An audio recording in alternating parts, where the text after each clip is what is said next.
दिया। तो आज की वोटिंग तो बड़ी कश्मकश बहुत वाली थी। धन्यवाद और विजय जी। मुझे तो लगा विनोद चौधरी फिसल गए हैं, लेकिन वो तो अंत में लौट आए। तो आपके दोनों वोट गए ना फाइनली? कहीं पहले दिन से ही कहीं कोई संशय नहीं था विजय जी। ये संशय मुझे लगता है मीडिया में एक प्रोपेगेंडा के रूप में फैलाया गया था और भारतीय जनता पार्टी का ये प्रोपेगेंडा था।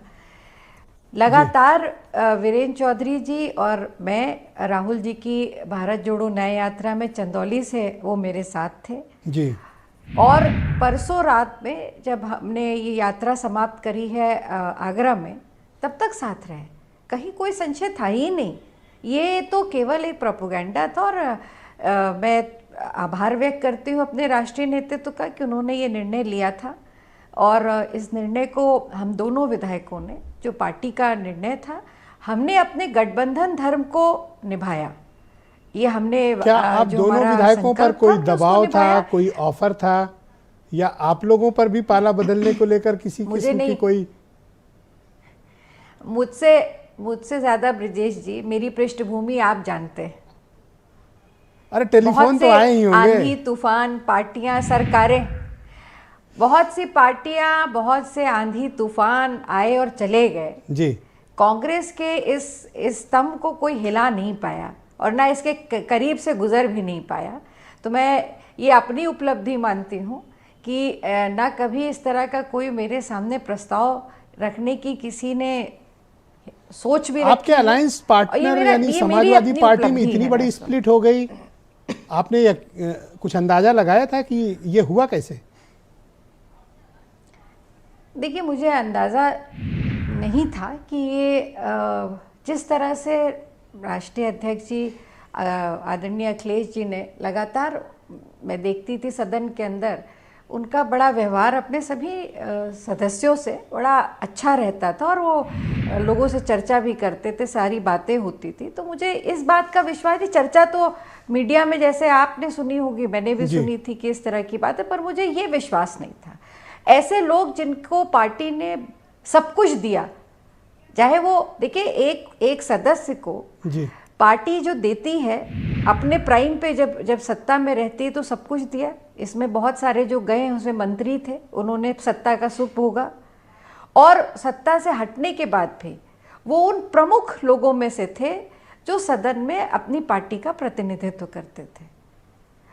क्या वजह थी ये नहीं मैं कह सकती, और क्योंकि ये पार्टी का उनका आंतरिक मामला भी है, उस पर बहुत टिप्पणी करना उचित नहीं है, पर मैं इतना ज़रूर कहना चाहती हूँ कि निष्ठा अपनी पार्टी के प्रति, क्या आपको ऐसी आशंका है कि किसी भी सदस्य के लिए, और वो रखनी चाहिए, ताकत के दम पर की गई या प्रलोभन के दम पर की गई, या वाकई में इनकी अंतरात्माएं जागृत हो गई?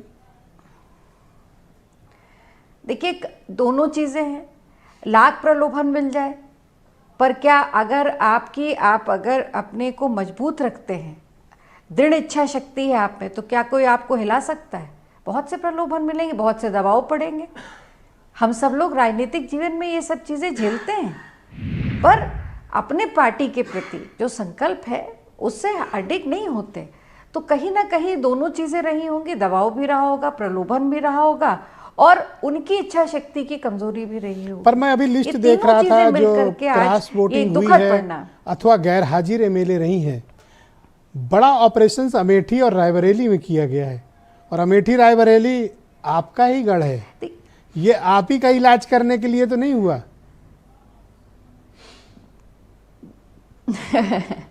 देखिए, अमेठी और रायबरेली कांग्रेस पार्टी का गढ़ नहीं, उसका परिवार है, और खासकर गांधी परिवार के साथ उसका पारिवारिक रिश्ता है। कुछ भी कर ले, मैं ये भी स्वीकार करती हूँ कि एक बार अमेठी के लोगों ने गलती करी और आज वो पछता रहे हैं। एक बार रायबरेली के लोगों ने गलती की थी, वो उस गलती को उन्होंने दोबारा नहीं दोहराया कभी।